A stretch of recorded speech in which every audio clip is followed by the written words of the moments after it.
I don't think I'm being hyperbolic when I say that what I have to share in this video, I think will shock you. It's something I certainly found shocking before I actually figured out how to write publishable novels. So I'm just gonna say it. This is very important, and it's something you do not want to do if you're writing a novel. And yet, everyone does it. Let's go.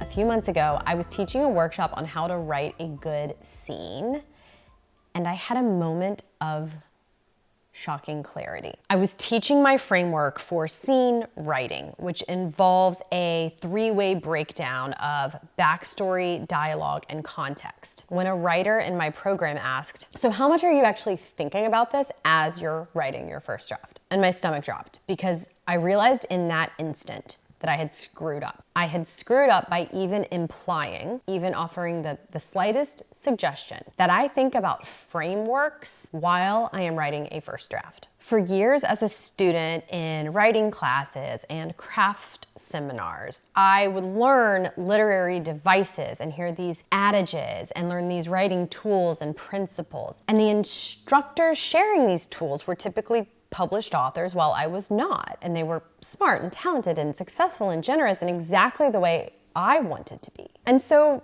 you know, like a good student and a novice writer, I read between the lines of their lessons. You know, this is how to sit down and write something good enough to be published. This is what they do. They must think about the things they're teaching me as they are writing. The unspoken understanding communicated through craft lessons is often you sit down, open your laptop or notebook, and think about the writing strategies you have learned. It took me years to realize that this is not true. This is not what they were trying to teach me or any of us, and this is not what they do. That in fact, if I stopped to ask any of these writers if that's what they did, if they sit down and thought about literary devices, the answer would almost certainly be no, definitely not. And this brings me to the big takeaway I want to share with you today in this video. Writing frameworks, devices, and guidelines are diagnostic, not prescriptive. What do I mean? Okay, by diagnostic, I mean you use them to figure out what's not working after you have written something, not before you've written and not as you're writing,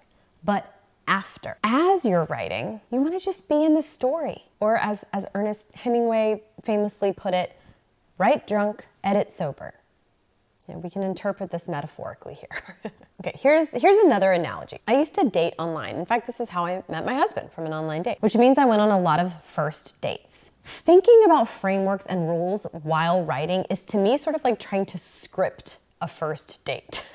You know, okay, first I'm gonna ask about work, then I'm gonna ask about family, then I'm gonna suggest we do this, then like, it's really hard to imagine a scripted date being successful, right? Because, I mean, I'm not even going to explain why it's hard to imagine that being successful. But let's say you have had a string of terrible first dates and you're looking back on them and wondering why. In this case, it could be helpful to look for patterns of behavior that are not serving you. Are you picking the wrong people? People who aren't a good fit for you? Are you going to the wrong places? Are you being a weirdo and talking about yourself a lot and not asking the other person questions?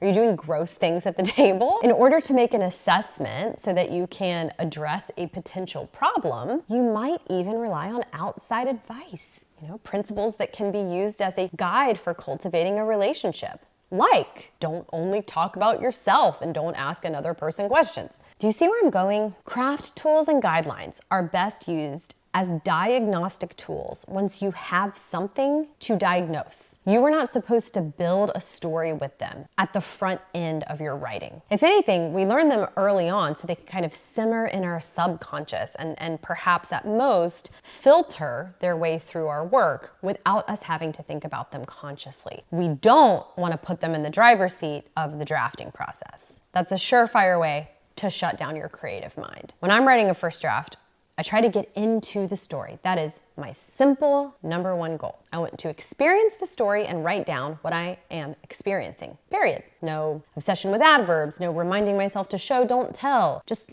live it and write what I'm living in my head. As the craft lessons we've learned weasel their way into my subconscious, you know, I'll let them, but I'm not focusing on them, and that's the distinction. Before I share a couple more thoughts on this, I just want to invite you to my free private group for writers working on books, where once a month I host a live event. where I plan out the first third of a new novel from scratch. It's super fun. It's like improv meets novel writing. And you can join this event, 30,000 words in 30 minutes. Watch Mary plan the first third of a novel from scratch at the link below this video. Okay, back to it. So what does it look like to get into the story and live it so you can write it? Well, I'll put it this way. It's not always smooth. It sometimes takes a little bit of clunky work. Now, here's another story by way of example. Lately, my 4-year-old son is very into telling stories. The two of us will make them up in the car or on a walk or sitting around. We'll be driving along and he'll say, "Mama, let's do a story." Sometimes he likes to start.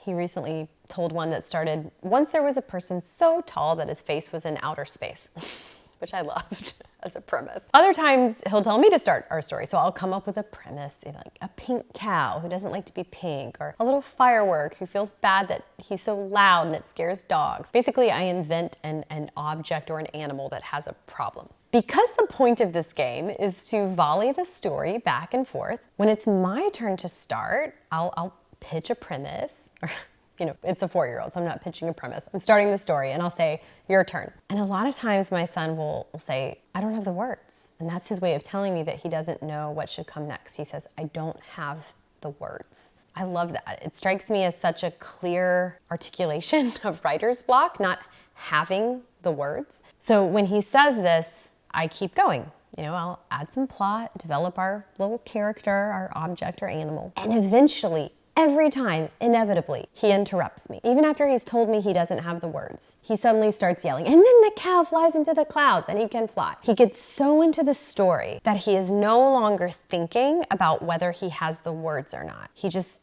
starts announcing what he's seeing in his mind that's happening next. So I share this story to say that sometimes I think cultivating my muse is like this. It's like being the parent who says, "Okay, I get it. You're not inspired yet. So I'll sit here and I'll do my best to conjure until you're ready to play. I'll sort of sit here getting down some basic stuff while I wait for you being creativity, to see or hear something that sparks your fancy upon which you can take over and I can let you take the reins." And it always happens. The ideas always come, just like they do for my kid. And that is what writing a first draft is about. Not thinking about writing devices as you're writing. And that's the secret that no one really talks about. If you made it this far in the video, I'm guessing that maybe you're writing a book or want to write a book. And if that's you, I have something else for you. A few years ago, I created the 4 notebooks method. This is my process for handwriting a novel across 4 notebooks. It's a strategy to map out your story structure in a way that doesn't lock you into an outline or suck the fun out of the writing process. If you'd like to learn this method and get a free digital template for writing your novel,